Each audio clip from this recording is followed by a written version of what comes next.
Coach, speaking of the team, the guys you've had, the players you've had, who are some of the more memorable ones in this 100 wins at Memorial, but 120, how many was it? 128 total, 100 at McAllen Memorial. Yeah. Who are the players that stick out to you? Well, every team was special.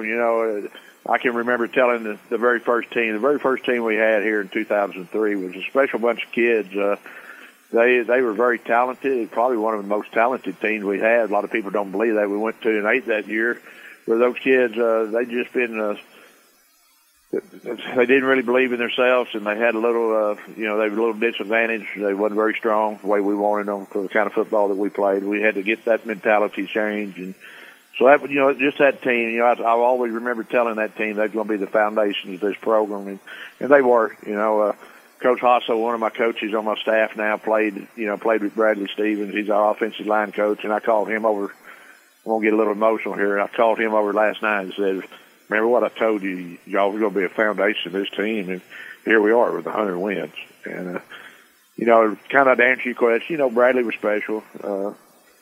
Matthew was special. Grancelli boys were special. There's so many of them along the line. Trevor was special. There's a bunch of them, and all those guys. The Stites boys were special that played for us. I can't even name all. I hate to do that because I'll always leave kids out, and I hate to leave kids out. So I'm just going to say this: every kid that comes through these doors is always special to our coaching staff, and they've made this program what it is.